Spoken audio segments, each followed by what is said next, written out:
He was a quiet man, a single father rebuilding his life in silence. But one snowy night he opened the door to his shed and found a bruised woman and 6 children staring back at him through the dark. What he did next didn't just change their lives, it changed an entire town. Before we begin, if stories of kindness, healing, and second chances speak to your heart, take a moment to subscribe. Your support helps us bring more of these true-to-life tales to light. Now, let's step into the quiet miracle that began with a knock-a-lantern and the courage to say yes to strangers. The wind had a voice that night, low, mournful, almost human. It curled around the edges of Elliot Graves's weather-worn farmhouse like a ghost looking for a way in. Snow had started falling again, soft but steady, clinging to the windows like the breath of something unseen. Elliot stood at the kitchen sink, hands buried in warm dishwater, watching the frozen fields disappear under white. His 7-year-old son, Mason, had long gone to bed, curled beneath the heavy quilts, stitched by a mother he barely remembered. The house was quiet, as it always was. Too quiet. That was when he heard it. A sound, faint, irregular, almost like someone tapping on wood. He paused, eyes narrowing toward the back of the house, probably just the shed door. The wind did that sometimes, flapping it against the frame like a forgotten prayer. But something about it felt different. He dried his hands, grabbed the lantern from the hook near the door, a relic from his wife's garden days, and stepped into his boots. The old wooden screen door creaked in protest as he pushed it open, letting the icy wind slap him full in the face. He pulled his coat tight and trudged into the dark. The shed sat about 30 yards behind the house, partially sunk into the earth, its roof leaning like an old man with a broken back. It hadn't been used in years. Not since everything changed. Elliot approached slowly. Lantern raised its dim orange light, casting long shadows over the snow. The tapping sound had stopped. The night returned to stillness. He reached for the latch, old and rusted, and eased the door open, and froze. At first he thought he was looking at a pile of blankets. Then he saw movement, a small hand twitching. His breath caught. The lantern trembled in his grasp, its glow revealing what no man should ever find. In the dark, 6 children huddled together in silence on a bed of straw, their bodies pressed close like fledglings in a storm. And a woman. She lay slumped beside them, motionless, her coat dusted in snow, her cheek pressed against the wooden wall. Blood stained the sleeve of her jacket. Her face, half hidden beneath a woolen scarf, was pale, drawn, and shockingly young. "What the hell?" Elliot murmured, voice cracking. One of the children looked up, big brown eyes filled with something far older than fear. Not panic, not desperation. Just waiting. Like they'd seen too much already, and were simply hoping this stranger wouldn't send them back into the cold. "Don't move," he said softly, raising a hand. "You're safe. I'm not going to hurt you." He knelt carefully, setting the lantern down. The warmth of its light spread, slowly illuminating trembling shoulders, frost-bitten cheeks, and thin coats, far too light for Wyoming's punishing winter. The woman stirred. A low groan escaped her lips as she tried to sit up, but her strength gave out. Elliot reached instinctively to steady her. Her skin was ice, her forehead burned with fever. "You need a doctor," he whispered. "No." She rasped, her voice like gravel. "Please, just let them rest. Don't make us go." Her accent was faint but precise. Southern, maybe. She wasn't just passing through. She was running. Elliot's mind raced, but his hands didn't hesitate. He shrugged off his coat and draped it over the oldest child. "Come on. One at a time. Let's get you inside." The children didn't argue. One by one, he lifted them light as breath and carried them into the house. He laid them gently by the fireplace, covering them with every quilt he could find. When he returned for the woman, she was unconscious again. He lifted her last. She barely weighed more than his son. Back inside the house, transformed. Flames danced in the hearth, hot soup simmered on the stove, and the sharp, cold silence gave way to the rustle of blankets and the hushed sobs of children thawing back to life. Elliot sat beside the woman on the couch, watching her chest rise and fall in shallow, labored rhythm. A purple bruise peeked from under her hairline. Her hands were scraped raw. She looked like someone who had fought hard and lost often. He looked down at the lantern still burning beside him on the floor. That light hadn't been lit in 5 years, not since Anna died. But somehow, tonight, it had found its way back into his hands. And in its soft, flickering glow, he realized something terrifying and beautiful all at once. They weren't just strangers in his shed. They were a story beginning again. The morning light came late and thin, stretching across the snow-covered hills like a hesitant guest. Inside the farmhouse, it filtered through the old lace curtains and landed on faces still tucked under blankets. 6 children warm at last, breathing evenly curled together like a litter of pups that had finally found shelter.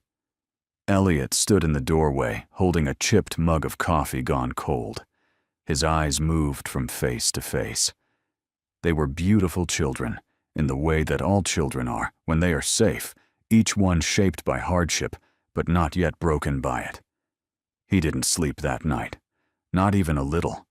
His mind had raced through every possibility: who they were, where they came from, why they had ended up in his shed in the middle of a Wyoming winter. But the part that kept echoing wasn't the mystery. It was the stillness on the woman's face. She lay on the couch under 2 thick quilts, her breathing steadier than it had been at midnight, but far from strong. Elliot had cleaned her wound, just a gash, thank God, though deep, and wrapped it with a linen bandage from the old emergency kit he hadn't touched in years. Mason peeked around the corner, still in his dinosaur pajamas. His hair was a mop of straw, and his thumb lingered in his mouth until he saw Elliot. "Dad." "Who are they?" he asked, voice barely above a whisper. Elliot knelt and wrapped an arm around him. "I don't know yet," he said honestly. "But they're staying with us for a little while." Mason nodded like that made perfect sense. "Are they hungry?" "They probably are." The boy paused. "I can share my oatmeal, even the cinnamon part." Elliot smiled. That was no small sacrifice. "That's very kind, Bud." He ruffled Mason's hair and turned back to the woman. As if on cue, she stirred. Her eyes blinked open slowly, confused and clouded by pain. She tried to sit up, but winced and sank back into the pillow. "You're all right," Elliot said, gently crouching beside her. "You're safe now. You've got a fever. Just rest." Her eyes flicked to the fireplace, then to the children on the rug. Relief softened her features. "They're okay," she asked. "They're warm, sleeping. They'll be all right." She nodded weakly. "Thank you." There was a long pause before Elliot spoke again. "I'm Elliot. Elliot Graves. This is my home." She looked at him carefully, as though trying to read the man behind the voice. "Rachel," she said at last. "Rachel Whitmore." "Nice to meet you, Rachel." Elliot said, his tone gentle but anchored. "Can I ask what happened?" Rachel's eyes clouded. "Car broke down 3 miles from here. Engine seized, and I had no money left for a tow. I was trying to get them somewhere warm. I saw your shed. Figured it was abandoned." "Not quite," he said. "But I'm glad you found it." She managed the faintest smile. "I don't usually break into people's sheds." "Don't worry," Elliot said. "I don't usually find strangers in them either." Her smile widened just a little before fading into a quiet stillness. Her eyes found the children again, lingering a beat too long. "I'm sorry for showing up like that. I didn't know what else to do. You did what any good mother would do, Elliot replied. Rachel looked away. They're not all mine, she said softly. 3 are. The others. I took them in, kids from friends. One lost both parents to the war, one to cancer. One just left behind. Elliot sat down on the floor, his back resting against the couch.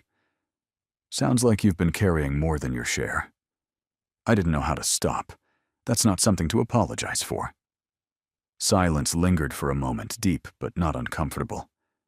Elliot glanced at the fireplace and reached for a log to feed the flames. Rachel's voice broke the quiet. Your boy, Mason. Yeah, he looks like you. Poor kid, Elliot chuckled. He's stronger than he knows. Rachel's gaze softened. So are you. The compliment caught Elliot off guard. He wasn't used to kindness, not anymore. Since Anna's death, most people spoke to him like a man holding on to grief, like a child clings to a balloon too afraid to let go, even though it hurt. He turned toward her. You're welcome to stay here until you're better, he said. I've got the space. It's not much, but it's warm. And there's food. Rachel hesitated, her pride visibly fighting her need. We're not charity cases, she said. I didn't say you were. She held his gaze a moment longer, then nodded slowly. Just a few days. Until I can walk properly again. That's fine, Elliot said. We'll take it one day at a time. From the living room, a sleepy voice rose. Mama. It was the youngest girl, no older than 4. She sat up groggily, her curls a wild mess rubbing her eyes. Rachel smiled through her pain. I'm here, sweetheart. The child stood and toddled toward the couch, climbing up beside her mother. Elliot stood and stepped back to give them space.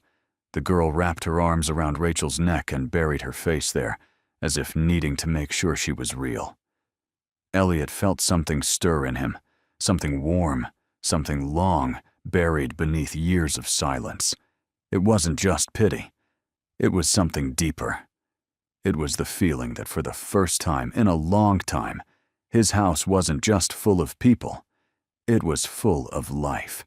The town of Elkhorn Ridge wasn't big, just a scattering of homes, a feed store, one aging diner that served coffee strong enough to keep farmers awake for 3 days, and a main street that blinked out by 8 p.m. most nights. It was the kind of place where everyone waved, but no one pried.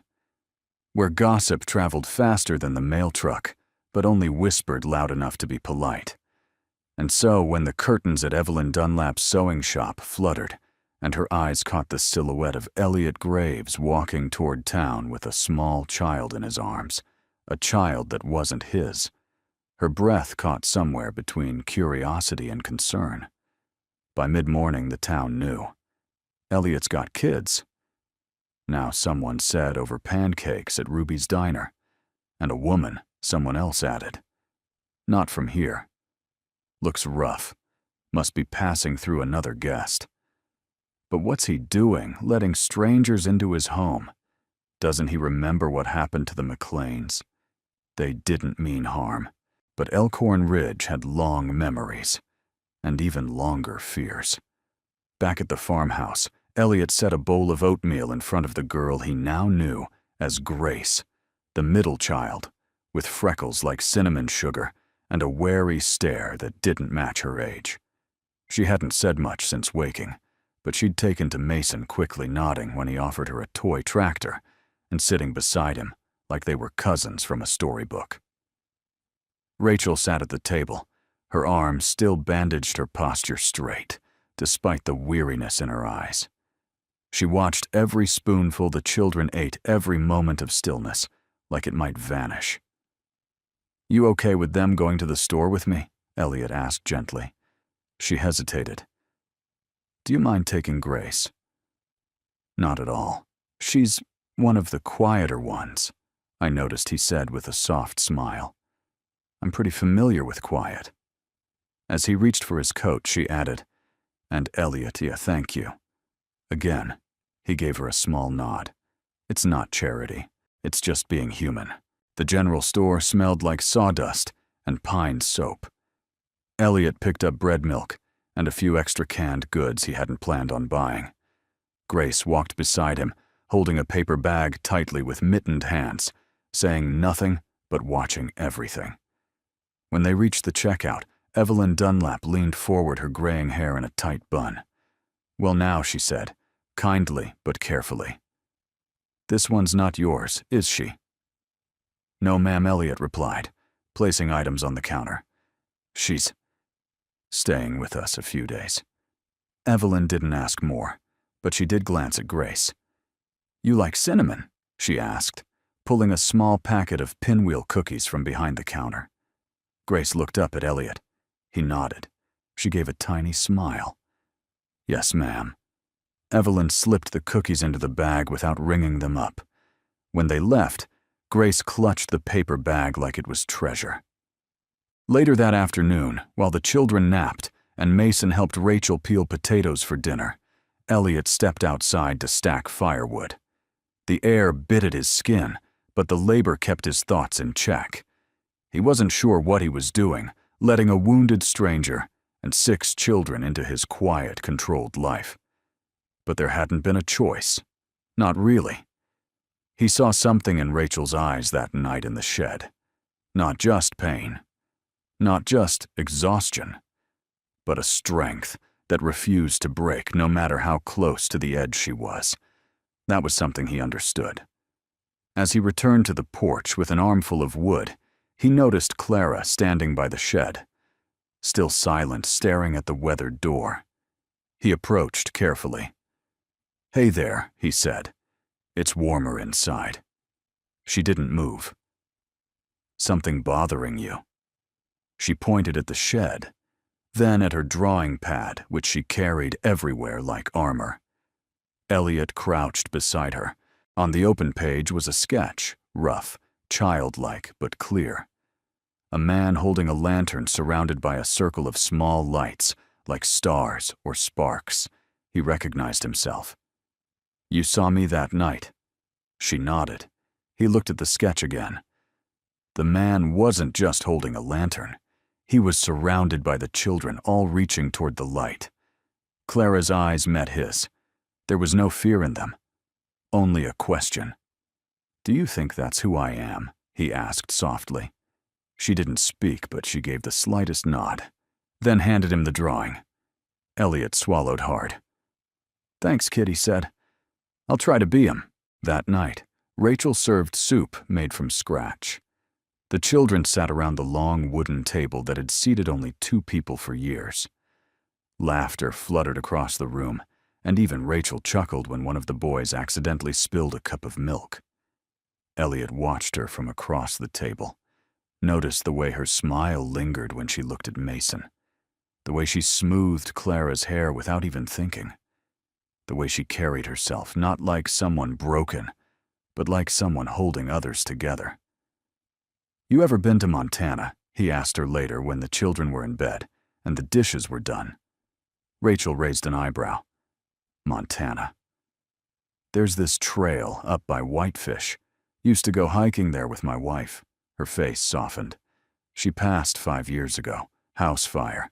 I was at work. I'm so sorry, Elliot." "Me too." They sat in silence for a while. Then Rachel said, "I was in Kandahar.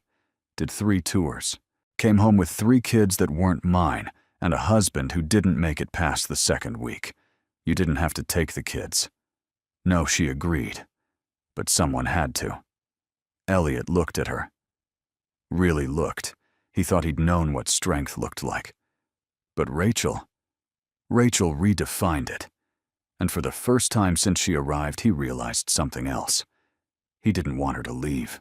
The first snowfall of December came thick and soundless, blanketing Elkhorn Ridge, in a hush that even the wind respected. By mid-morning, the trees looked like sculptures of bone and lace, and the roof of Elliot's house wore a perfect white cap, unbroken, except for the thin trail of smoke drifting from the chimney. Inside, the world was warmer. The living room had been rearranged to accommodate more bodies, extra quilts laid out on the floor, books stacked near the hearth, Mismatched socks hung near the fire to dry. Rachel sat at the table helping Mason with math problems, while Clara and Grace drew quietly beside them. The two youngest, Jake and Bella, were building towers out of canned goods and plastic measuring cups. Elliot watched it all from the kitchen doorway, a dish towel slung over his shoulder, coffee growing cold in his hand. He'd never imagined his home full of voices again. Laughter had once seemed too loud for the walls to bear. But this was different. It wasn't noise, it was music, and it stirred something old in him, something almost sacred. "You've got the good kind of chaos in here," he said, stepping toward the table. Rachel looked up and smiled, an unguarded, genuine smile that pulled warmth into the corners of the room. "Better than silence," she replied. Most days Elliot agreed. He sipped his coffee, then nodded toward the old upright piano in the corner, its top buried beneath dust and forgotten picture frames. "You play?" Rachel followed his gaze. Her smile faltered a little. "I used to," she said. "Before." "Before what?" She paused. "Before I stopped being someone who played anything." Elliot looked at her gently. "You want to try again?" She hesitated. "It's probably out of tune." "So am I." Rachel laughed, really laughed, and shook her head. "You're dangerous when you're charming graves. I've been told." She stood slowly, testing the strength in her legs, still sore from the injury. Elliot offered an arm, which she accepted with a look of mock suspicion. Together, they crossed to the piano. Elliot cleared off the top, placing the picture frames gently on a nearby shelf. Dust danced in the air like snowflakes as he lifted the fallboard. The keys stared back at them, some yellowed, some chipped, but still there. Rachel sat and touched the middle C with tentative fingers. She pressed it once. The sound was dull, flat. She tested another note, then another, and gradually her hands began to move with memory. The stiffness faded. Her back straightened. Her breathing deepened. A melody emerged, hesitant at first, then fuller, like a voice remembering how to sing after years of silence. It wasn't complex, just a lullaby. But in its simplicity, it held the weight of every bedtime story left untold, every song left unsung. The children drifted toward the piano, drawn by something they didn't fully understand. Mason sat cross-legged on the floor. Clara held her drawing pad close but didn't sketch. She just listened, wide-eyed. Rachel played with closed eyes now. A single tear slipped down her cheek unacknowledged. Elliot watched from the side, heart aching in a way that didn't hurt. It simply expanded. She wasn't just playing music. She was remembering herself. When the final note faded, no one clapped. No one spoke. Clara stepped forward hesitantly, as if afraid the moment might shatter. She reached into her coat pocket and pulled out a folded scrap of paper. On it was a drawing Rachel at the piano, surrounded by floating musical notes and stars. Rachel accepted it silently. Tears welled again, but this time she let them fall. "I didn't think I could still do that," she whispered. "You never stopped being able to," Elliot said softly. "You just stopped believing it mattered." Rachel turned to him, her voice trembling.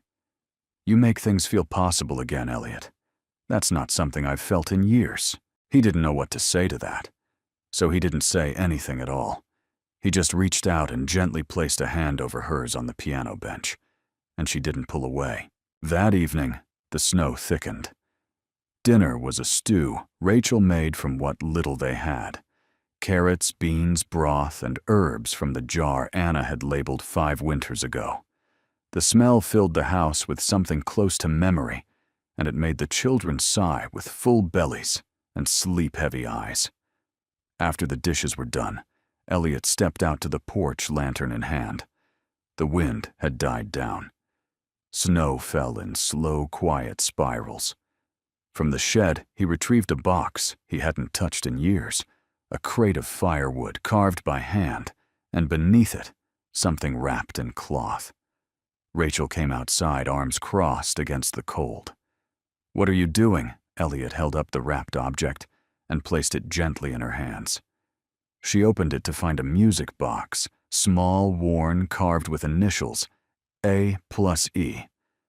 When she turned the crank, it played a simple tune. Rachel covered her mouth. It was hers, he said. Anna's. She used to wind it every night before bed. "Why are you giving it to me?" "I'm not," Elliot replied. "I'm sharing it. Some things are too beautiful to keep locked away." She looked at him, then not with pity, not with gratitude, but with something deeper. A kind of understanding only two people who had walked through the same fire could share. And Elliot realized something. He didn't miss the silence anymore. He feared it.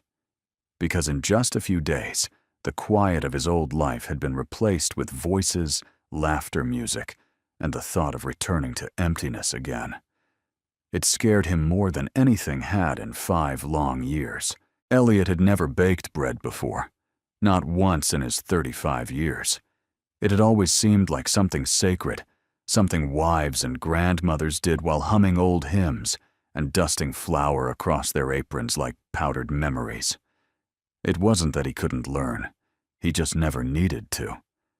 But that morning he found himself standing in his kitchen, sleeves rolled up, hands deep in dough, under the watchful eye of 6 curious children and 1 very amused woman. "You missed the yeast," Rachel said from the table, one eyebrow cocked in mild judgment. "Did I?" Elliot blinked at the bowl like it had just insulted him. "Yep." "You'll end up with a brick," he sighed. "Perfect. Just what every growing kid needs, a homemade doorstop." Mason giggled from the floor, where he and Clara were drawing pictures of what they thought the bread might look like. Clara's included a loaf with wheels and headlights. Rachel stood and limped toward the counter, still favoring her injured leg, but moving more freely each day. "Step aside, Baker," she said, nudging him gently with her hip. "Watch and learn." He didn't argue. There was something mesmerizing about the way she worked. No recipes, no measurements, just instinct and rhythm. She moved like someone who had learned to survive by keeping her hands busy. "You've done this before," he said, watching her knead. Rachel smiled without looking up. "My mother used to say, when the world turns cruel, feed it anyway." She baked through every layoff funeral and broken water heater we ever had. "That's a kind of courage," Elliot said softly. "It's a kind of necessity," she replied. "We didn't have much growing up, but we always had bread." They worked in quiet harmony, passing bowls and wiping counters. The children buzzed around them like bees in springtime, playing, whispering sometimes, just watching. At one point, Clara climbed onto a stool beside the stove and rested her head on Rachel's shoulder. Rachel froze just for a moment, then leaned into her gently. Elliot saw it. The way the girl clung to her like she'd done it 1,000 times. The way Rachel instinctively put an arm around her like she was built for it, like it was home. By afternoon, the house smelled of yeast and rosemary, the kind of aroma that made your bones believe things might turn out all right. After all. Elliot sat by the fire with Mason asleep on his chest, a book still open in his lap.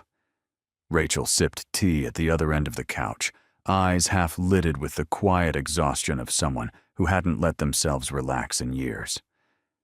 "This house feels different," she said softly. He looked up. "Yeah," Rachel nodded. Like it's remembering how to breathe." Elliot considered that. It forgot for a while. So did I. A log popped in the hearth. Embers flickered like tiny galaxies. "Tell me something honest," Rachel said suddenly. Elliot arched a brow, like a confession. "No," she said, smiling. "Just something real. About you. About who you are when no one's watching." He looked at the sleeping weight of Mason on his chest, then at the woman across from him, the widow with a soldier's hands and a mother's heart. When I come home at night, he began, I still turn off the porch light, as if Anna's already inside waiting. I don't know why. Habit, maybe. Or hope. Or guilt. Rachel didn't speak. She didn't need to. And you, he asked. Your turn. She exhaled. Sometimes when I close my eyes, I still see the last hospital tent in Kandahar. It was dark. There was yelling. I remember the smell of iodine and dust. But what I remember most... She paused. What I remember most was holding a little boy's hand while his lungs gave out. He didn't cry. He just looked at me and asked if I knew how to sing. Elliot's throat tightened. I didn't, she continued, but I hummed something anyway. I made it up on the spot, just a tune.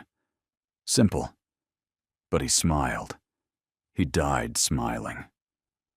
Silence fell again, deep but not heavy, like the space after a prayer. That evening, the snow picked up again. Elliot lit the lantern from the shelf, Anna's lantern, and placed it on the windowsill. The warm glow flickered against the glass, sending soft golden patterns across the floor. The children had built a makeshift stage from couch cushions and blankets. Grace stood atop it, a cardboard crown on her head, reciting a poem she'd just written. Jake and Bella served as backup dancers, mostly spinning and falling into pillows. Rachel clapped enthusiastically. Clara stood off to the side, quiet as always, cradling her sketchbook. Elliot crouched beside her. You gonna perform too? She shook her head. Wanna show me what you drew? Clara opened the pad. On the page was a picture of the lantern in the window. But it wasn't just a light. It had wings. It hovered above the house like a guardian. Beneath it were 8 stick figures, Elliot, Mason, Rachel, and the 6 children all holding hands. Elliot blinked fast once. That's beautiful, he whispered. Clara looked up at him. For the first time her lips parted, and she spoke. Just one word. Family. Later that night, when the children were asleep and the fire was dying down, Elliot and Rachel stood outside on the porch, mugs in hand, watching snow settle over the world like forgiveness. The lantern glowed behind them. Do you think it's possible, she asked. What, to start over? Not just pretend, but really start again. He looked at her, at the tired strength in her eyes, the quiet question behind them. I think he said slowly, sometimes the second start is the real one. Rachel didn't reply, but she reached for his hand and didn't let go. Elliot didn't mean to find the letter. It was one of those bitterly cold mornings when even coffee refused to stay warm and the frost curled inside the window panes like pale ivy. Rachel had taken the older children to the church's community room for story hour, limping a little less, now moving with the quiet competence of someone who'd spent her life helping others long before herself. Elliot offered to stay behind with Clara and Mason, who were deeply engrossed in a cardboard puzzle fort they had spent all week building in the living room. He'd only gone into the guest bedroom to look for extra blankets. The top drawer of the dresser had jammed halfway, so he gave it a gentle tug, and that was when the envelope slid out from beneath a neatly folded flannel shirt. It wasn't marked. Private wasn't hidden in a locked box. Just there, old and bent at the corners. He nearly tucked it back without reading it. Nearly. But something stopped him. Maybe it was the handwriting, deliberate masculine, unmistakably military. Maybe it was the name on the front, to Rachel. In case I don't come back, Elliot stared at it for a long moment, the weight of those words pressing into his chest like snowfall on a roof. He sat on the edge of the bed and opened it slowly, reverently. Rachel, if you're reading this, then I didn't make it home. And that thought kills me more than anything else. I always figured I'd get the chance to say this in person, but war has a way of rewriting your schedule. There's a guy I need you to find if you can. I don't even know his name, just a voice and a lantern. We were pinned in Fallujah. The world was fire and smoke and screaming. I was bleeding bad, stuck under twisted steel. I was slipping.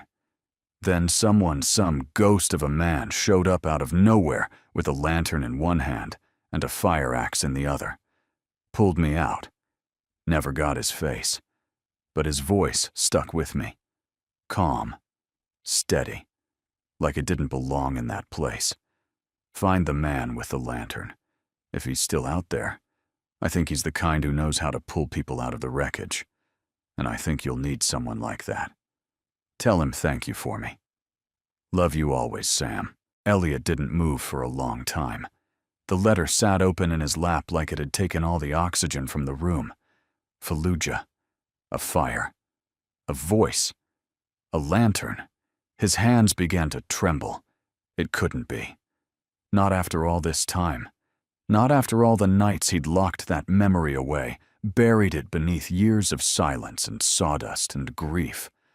But the memory was there alive and vivid. The fire had raged across the compound like a living creature. Screams echoed from every direction. Elliot, still a civilian volunteer with an international aid group, had run headlong into that inferno with a kerosene lantern strapped to his chest and only instinct to guide him.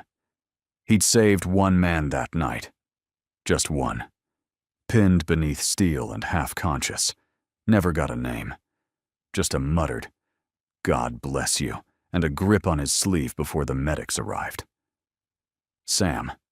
He whispered the name aloud. It tasted like smoke and ghosts. That evening after supper, and stories and the usual chaos of bedtime, Elliot sat on the porch, lantern by his side, watching the snow catch in the wind, like ash. Rachel came out quietly and settled beside him. She didn't speak at first, just looked out into the night with a peace that seemed hard-earned. "I found your letter," Elliot said, finally, voice low. Rachel stilled. "I wasn't snooping," he added quickly. "It just slipped out. I read it before I realized what I was holding." She said nothing, but her shoulders tensed. "Fallujah," he continued. "It was 19 years ago. Aid compound caught fire after a mortar strike. I was working with Global Mercy then. Civilian team. We weren't supposed to go in, but I did. One of the soldiers was pinned under a collapsed supply rack. I pulled him out, gave him my scarf to stop the bleeding. He turned to look at her. He said his name was Sam." Rachel's eyes filled instantly. "I never knew who he was," Elliot said, his voice breaking. "Not until today." She covered her mouth with her hand, tears slipping through her fingers. "He told me about the man with the lantern," she whispered. "Said you didn't belong in that place, but you showed up anyway. He never forgot your voice." "I never forgot his either," Elliot said. "I just didn't expect. I didn't think it would circle back like this." Rachel looked at him, and for the first time since they'd met, something unspoken broke open between them. The walls, grief-guilt guarded silence, crumbled under the truth that had waited almost 2 decades to find its place. "Sam was my best friend," she said, her voice cracking. "He wasn't just my husband. He was my anchor in every storm." Elliot nodded slowly. He was a good man. Brave. They sat in silence for a long while, the lantern burning beside them like a shared memory come home. "I think Rachel said finally that Sam would have liked you." Elliot turned toward her. "I think he knew I'd need you." A laugh escaped her lips through tears. He always was good at planning ahead.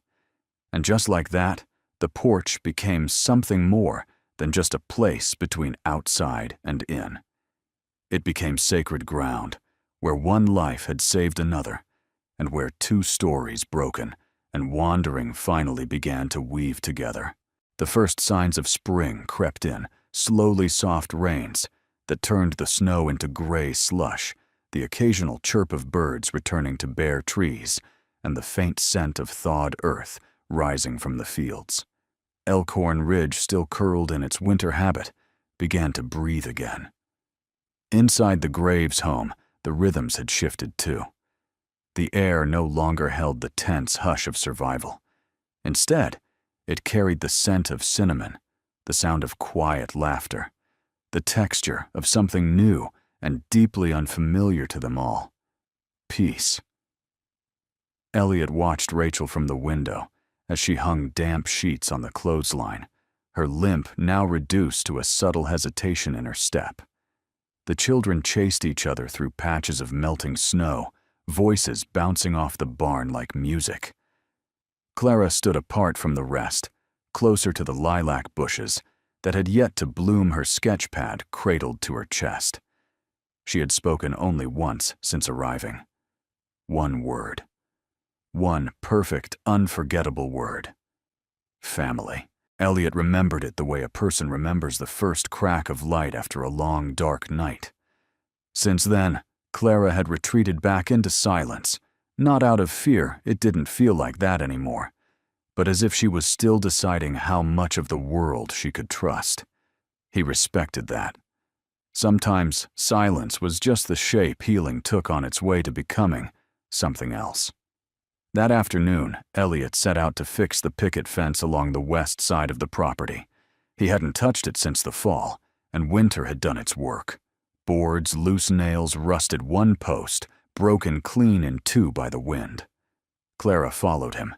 She said nothing, just padded along behind him in quiet steps, her boots splashing gently in the slush. "You keeping an eye on me?" Elliot asked over his shoulder. She shrugged. He smiled. "Good. I need supervision." She perched on the split rail of the fence and opened her sketch pad, glancing up at him every few minutes. Elliot worked in silence, grateful for her company, even if it came without words.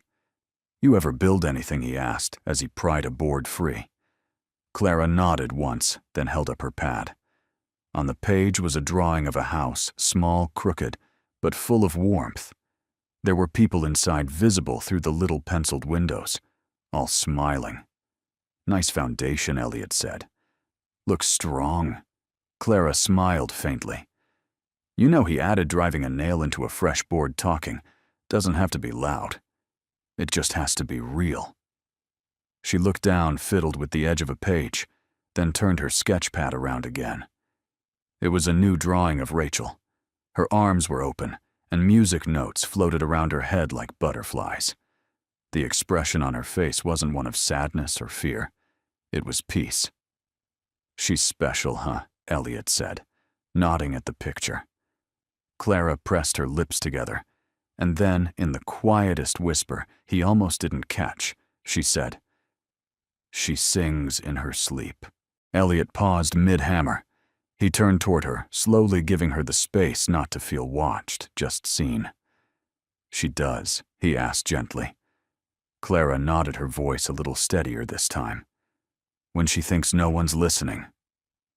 Elliot leaned against the fence, the hammer loose in his hand. "That's beautiful, Clara." She looked down again, but she wasn't hiding. She was just absorbing it. The moment, the safety, the truth of it all.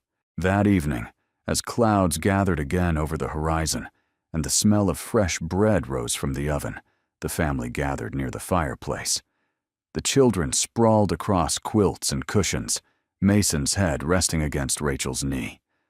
Elliot tuned the old radio until it found a faint country station, then settled onto the arm of the couch beside her. Clara handed her mother a folded piece of paper carefully creased. Rachel opened it and smiled. It was a song, a simple one. 4 lines, no melody, just words. She sings in her sleep, when no one can hear, but the song is a light, and it pulls us all near. Rachel blinked fast. "Did you write this?" she asked. Clara nodded. "Is this something you want me to sing?" Clara paused, then whispered, "Together." Rachel glanced at Elliot, then back to her daughter. "Okay. You start." There was silence for a heartbeat. 2. Then Clara opened her mouth and sang. Her voice was thin, hesitant, barely louder than breath, but it was there, and it was hers. Rachel joined her, echoing the words like a harmony shaped by love and memory. The children went still. Mason's eyes went wide. Grace covered her mouth in awe. And Elliot felt his heart crack open in the most magnificent way. Because he knew then this wasn't just healing. This was resurrection. Later, after the children had gone to bed, and Rachel sat by the window with a book in her lap, Elliot joined her, leaning one shoulder against the frame. "She's finding her voice," he said softly. Rachel nodded. "So am I." He didn't respond right away. The moon had crept out from the clouds, casting silver light across the floorboards and the tops of the quilts where the kids were sleeping. "I keep thinking," he said, "about how you showed up here with nothing, wounded, running, and now look." Rachel turned to him. "Now what?" "Now there's music in this house again, and color, and stories." She reached over and took his hand. "And there's you." Elliot looked down at their fingers twined together like roots. "Maybe we all needed each other," he murmured. Rachel squeezed gently. "Or maybe this house didn't forget how to breathe. It just needed a new song." And behind them, in the quiet warmth of a house once silent and still, a small voice from the other room whispered a single word into the night. Again. The townsfolk of Elkhorn Ridge had always prided themselves on being decent, God-fearing salt-of-the-earth people. They waved to strangers, left casseroles at doors when someone died, and hung flags with reverence on Memorial Day. But decency, Elliot had long understood, didn't always mean kindness, and it rarely meant courage. So when he walked into the hardware store that Tuesday morning to pick up more nails and lumber, and saw Holden Cooper behind the counter go suddenly stiff, he knew the wind was shifting.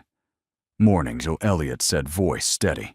Holden gave a grunt in reply, then busied himself pretending to straighten a shelf that didn't need straightening. Elliot didn't press. He'd known Holden since high school, a man of routine and suspicion, loyal to his beliefs, and slow to trust what he didn't understand. The kind of man who watched outsiders through his window shades and said, "It's not personal right," before making it personal. Elliot placed his items on the counter. "That'll be $14.50, Hal said, still not meeting his eyes. Elliot handed over a 20. Waited. Finally, Hal spoke. "I heard you've got a woman living out there now." Elliot said nothing. "And kids, not just yours." Elliot's jaw tightened. "They're staying with me. Temporarily." Hal muttered. "Folks don't know where she's from. Just shows up with a bandaged arm and 6 mouths to feed. Could be trouble." Elliot's eyes flashed. "You think kindness is trouble?" Hal Holden looked up, bristling. "I think you don't know what she's running from." "I don't need to know," Elliot replied. "She ran to something. That's what matters." There was a long silence. Then Hal pushed the change across the counter and muttered, "Just be careful." Elliot took his money without a word. But as he walked back to the truck, his hands trembled with restrained anger. Not because Holden had questioned Rachel, but because not long ago he might have done the same. Later that day, Mason and Jake helped Elliot repair the front porch railing, one of those simple chores that felt like progress. Rachel sat nearby sipping lemonade and sketching with Clara, the two of them, so naturally folded into the landscape that it was almost impossible to imagine a time before they were there. Elliot thought about Hal's words, the old warnings, the town's quiet fear of difference of disruption, and the fragile sacred thing growing inside his home, something that looked suspiciously like family. He didn't tell Rachel what Hal had said. Not yet. Instead, that evening they walked together to the church for the monthly potluck. It was the first time Rachel had stepped fully into town. She wore a faded blue blouse and clean jeans, her hair pulled back neatly. The children clung to her hands at first, nervous but excited. Clara carried her sketchbook. Mason walked tall beside her, proud. Elliot opened the door. Conversations paused. Forks froze midair, and then Evelyn Dunlap stood from her folding chair, smoothed her skirt, and walked over. "Rachel," she said, offering a warm hand. I hear you make a fine rosemary loaf. Rachel blinked. Yes, ma'am. I try. Well, Evelyn smiled.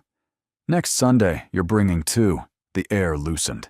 People returned to their conversations. Dishes passed hands. Laughter picked up again.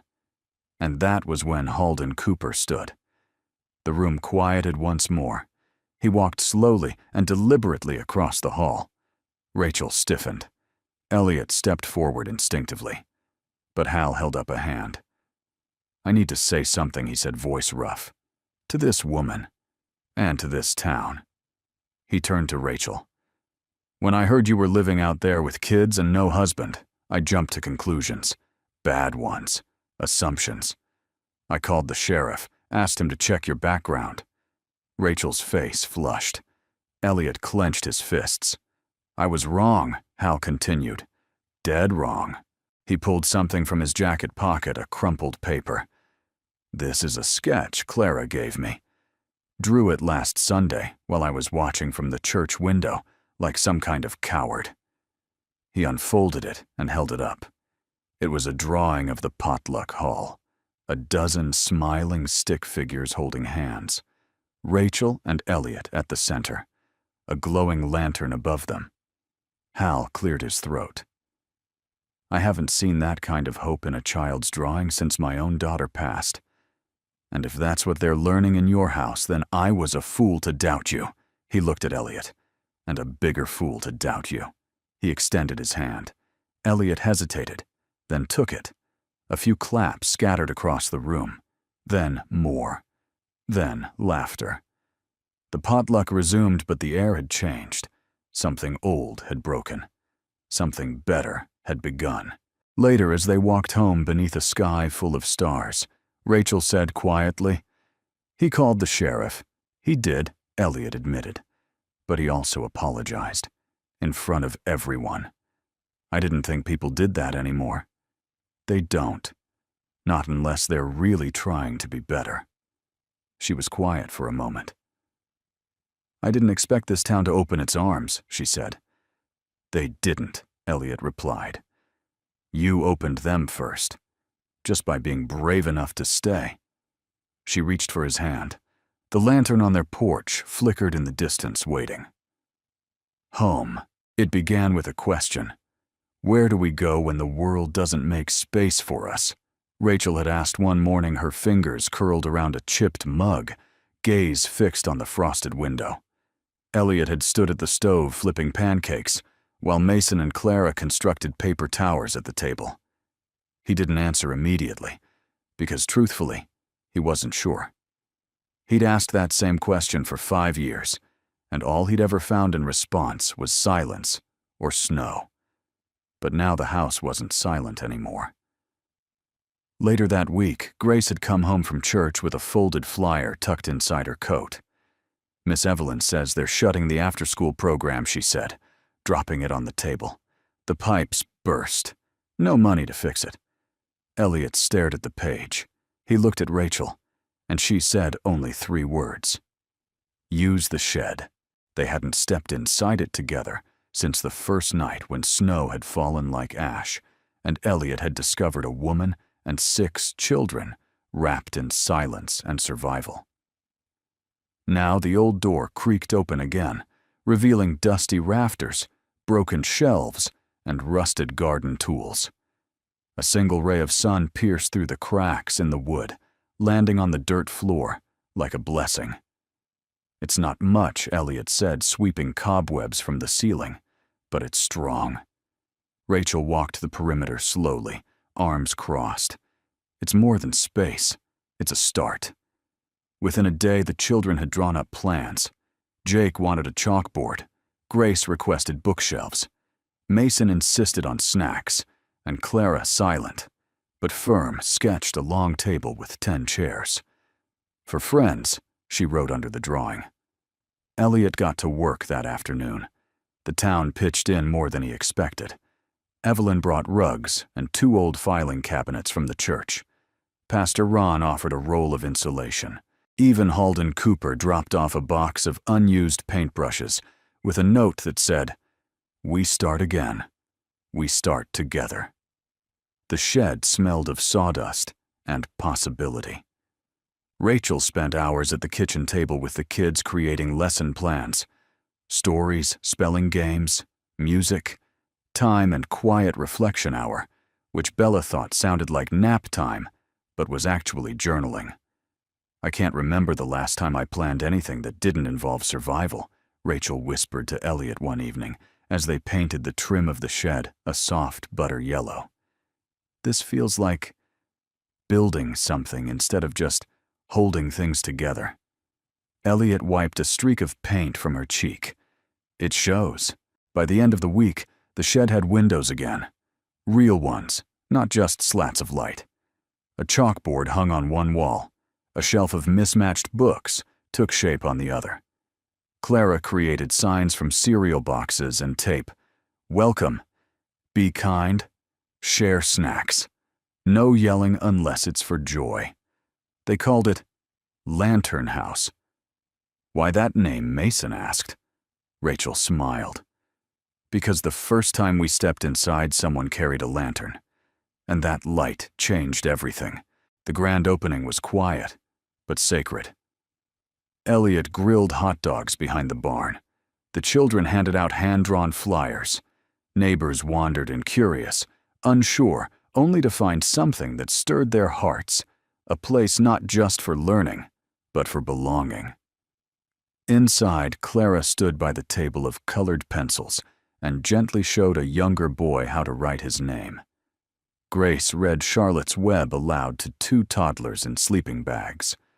Rachel knelt beside a child in a wheelchair and tied her shoes with practiced grace. Halden Cooper stepped inside, looked around and said, "Damn shame this shed isn't on Main Street. More people need to see what kindness actually looks like." Elliot laughed. "You're welcome to sponsor us a billboard." Halden grinned and handed him a check for $50. "Buy them crayons." That night, after the last cupcake was eaten and the children were curled in blankets under the stars, Rachel stood with Elliot outside Lantern House. The building glowed from within soft lamplight, spilling out like warmth that couldn't help but share itself. "I was so afraid to stop moving," Rachel said. "Afraid that if I stood still, everything I'd built would fall apart." Elliot looked at her eyes gentle. "You didn't stand still. You built something better." She shook her head slowly. "No." "We did."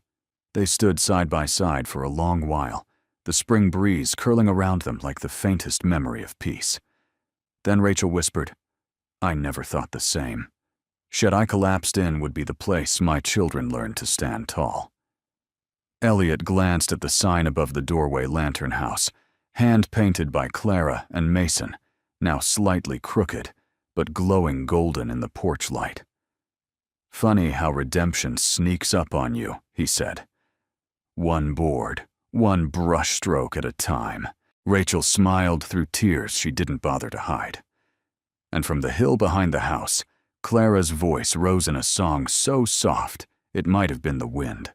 Elliot had never been good with speeches, not the wedding toast kind, not the porch step confessions, and certainly not the trembling ring-in-pocket kind. But on the morning he planned to propose to Rachel Whitmore, he woke up to birdsong. Real birdsong. Not the wind scratching at the window or the groan of cold pipes, but a living, breathing world shaking off winter like a memory. The lilacs had bloomed overnight, slow and defiant, and Mason's old red kite hung like a victory flag from the back fence. Inside the house, the kettle whistled, and the scent of cinnamon drifted from the oven, Rachel's baking again. Clara humming nearby, the youngest 2 kids arguing over crayon colors at the kitchen table. Everything in Elliot's world had begun to move, not in chaos, but in grace. It was time.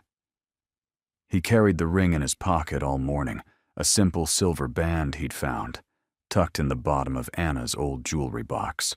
It wasn't extravagant, but it was honest, just like everything he wanted with Rachel.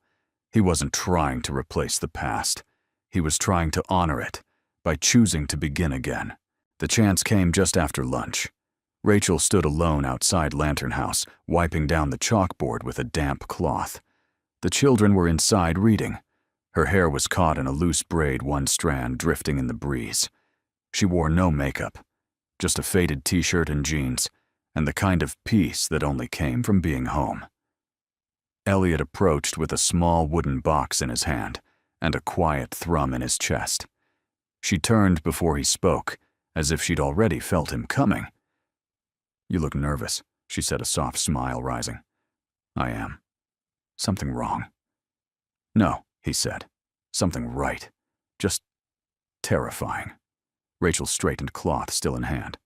"Okay," she said slowly. "I'm listening." Elliot stepped forward and handed her the wooden box. She opened it with a puzzled look. Inside was the silver ring. Her eyes widened slightly. Her fingers trembled. But before either of them could speak, Elliot took a breath. "Wait," he said, lifting a hand. "Don't say anything yet." Rachel looked up. "This isn't a proposal," he said. "Not yet. Not unless it's what you want." She stared at him, stunned. "I've watched you rebuild the broken Rachel. Not just a shed or a lesson plan or a meal for 7 mouths you. You've rebuilt your life from nothing, and you let me help. That's more than I could have asked for." He paused, heart thudding. "I love you, not because you need me, but because I've never seen someone face the world with that much fire and still sing in their sleep." Tears welled in her eyes. "I don't need an answer. I don't need a yes today, or a ring on your finger tomorrow. I just need you to know. This is the direction I'm walking. Toward you. Always toward you." Rachel stared at the ring, then at him. She closed the box gently and stepped close until their foreheads nearly touched. "Elliot Graves," she whispered. "You have no idea how long I've been waiting for a man not to ask me for everything before I'm ready." He smiled. "Then I'll wait as long as you need." She looked into his eyes deeply, steadily. "You already have." And then she kissed him, slow, sure, and full of everything words couldn't say. That night, they didn't speak of rings or weddings. They sat on the porch while the children played flashlight tag in the yard, their laughter lighting the night like stars. Rachel leaned her head on Elliot's shoulder. He held her hand, thumb tracing gentle circles along her knuckles. "Do you miss her?" Rachel asked softly. He didn't have to ask who she meant. Every day he replied, "But not the way I used to. How's that? I used to miss her like a wound. Now I miss her like a memory. Something warm, something that still shapes who I am." Rachel was quiet. Then she said, "I used to dream of Sam in uniform. Now I see him in moments, in the way Jake holds a pencil or the way Grace folds her socks." Elliot nodded. "They're still with us." She turned to him. "So are we." Just before bedtime, Clara brought Elliot a folded page from her sketchbook. On it was a picture of Lantern House, but this time it had 2 hearts above the roof. One large, one small. Inside the door, 2 stick figures stood hand in hand. Elliot smiled. "That's me." And Rachel Clara nodded. "And the heart's one for love," she said softly. "One for courage." He blinked, swallowed, and whispered, "That's the right order." As he tucked Mason into bed that night, the boy looked up at him and said, "Is Miss Rachel going to be my new mom?" Elliot paused. "I don't know yet," he said. "But what do you think if she is?" Mason shrugged. "She bakes better than you." Elliot laughed. "Fair point." But mostly, Mason added sleepily, "She makes the house feel like a song." Elliot stood in the doorway a moment longer after the light went out, the boy's words hanging in the air like music. He didn't need a proposal. He already had a promise. 1 year later, the shed had a door that didn't creak. Its roof had been fully replaced. Windows had been cut into its sides and trimmed in sunflower yellow. A hand-painted sign above the entrance read, "Lantern House." each letter colored by one of the children who now called it their second home. On a crisp spring afternoon, the doors swung open, not for wind or weather, but for celebration. Elliot stood at the base of the porch steps, straightening the collar of a new button-up shirt that didn't quite feel like his, but Rachel said made him look like a man who finally stopped hiding. Inside, rows of chairs were filled with neighbors, some familiar, some new. Children from town sat beside children from foster homes, migrant camps, and broken families, now held together by thread kindness and the steady patience of those who had been there before.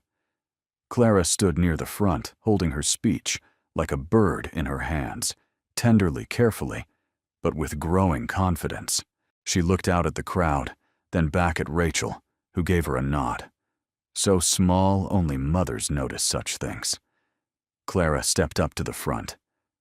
"My name is Clara Whitmore," she began, voice just above a whisper, but carrying farther than anyone expected. "And a year ago I didn't talk, not because I couldn't, but because I didn't think anyone wanted to hear me. Silence rippled across the room. I was scared. Of people. Of noise. Of losing things again." She paused, swallowed. "But then I came here, to this house, and I heard music, and laughter, and stories that didn't end in silence." Her hand tightened around the paper. "Miss Rachel told me every voice matters. Mr. Elliot said the best things grow out of quiet places. So I listened, then I spoke, then I sang." She looked up, her eyes shining. "And now I want to be a teacher." The room erupted into gentle applause. Rachel wiped tears from her cheeks. Elliot couldn't move for a moment. His heart was too full. After the ceremony, the children gave tours of the shed, pointing out new bookshelves, their favorite reading corners, the vegetable garden behind the structure where they'd grown actual tomatoes from seeds once tossed in a drawer and forgotten. Pastor Ron knelt beside the flower bed and said quietly, "You've built more than a school here." Elliot nodded. "We built a story." Later, after the chairs had been folded and the last lemonade cup tossed, Elliot and Rachel stood alone inside the shed. The lantern still hung in the corner, its glass freshly cleaned wick trimmed. It hadn't been lit since winter. Elliot reached for it, turned the knob, struck the match. The light bloomed, slowly casting gold across the room, reflecting in Rachel's eyes. She smiled. "You still carry that thing everywhere." "It's tradition," he said, placing it gently on the windowsill. "You never know when someone will need a little light." Rachel walked toward him, her hand brushing his. She looked older than the day she'd arrived, more lined, perhaps, but also more whole. "Do you ever miss who you were before all this?" she asked. Elliot thought a moment. "No. I miss who I thought I was supposed to become, the version of me that got buried the day Anna died. But the thing is, I didn't lose him. He was just waiting." Rachel touched his cheek. "I think Sam would have liked this version of you." "I think Anna would have liked you," Elliot replied. "She always said hope looks best in people who've earned it." Rachel leaned in, resting her forehead against his. They stood that way for a long time, the lantern flickering beside them. That evening, as twilight painted the fields in lavender and gold, Elliot and Rachel sat on the front porch, while the children roasted marshmallows in the backyard. Mason had tied a string of lights between the trees. Grace handed out paper cups of lemonade like a queen distributing blessings. Clara sang softly as she sketched in the fading light. "You know, Rachel said we never really finished that conversation about the ring." Elliot smiled. "I wasn't sure if you were waiting, or just sparing me." She reached into her pocket and pulled out the small wooden box. "I wasn't waiting. I was watching." He arched a brow. "Watching for what?" "For proof," she said. "That home isn't a place, it's a person, a decision, A light that doesn't go out just because life got dark. She opened the box. The ring still rested inside untouched. Rachel took it out and placed it in Elliot's hand. I'm ready. Not for a wedding. Not yet. But for everything else. Elliot didn't speak. He didn't need to. He slid the ring onto her finger, not like a promise to begin, but like an acknowledgement that they already had. That night, as the stars came out and the shed windows glowed faintly from the inside, Clara finished her drawing and taped it to the shed door. It showed a house with lantern light spilling from every corner, children inside and out, laughter in the windows. And above it all, a small caption in careful block letters, "This light never went out." Maybe we all have a shed somewhere in our lives, a place we thought held nothing but dust and silence, until someone walked in, needing light. And we found ourselves holding the lantern. If this story touched you, we'd love to know, where in the world are you watching from? Let us know in the comments. Your presence matters more than you think. And if you believe the world could use more stories like this, feel free to subscribe. We'd be honored to have you with us on the next journey. Thank you truly for spending this time with us. From our little corner of the world to yours, stay kind, stay hopeful, and keep the light on.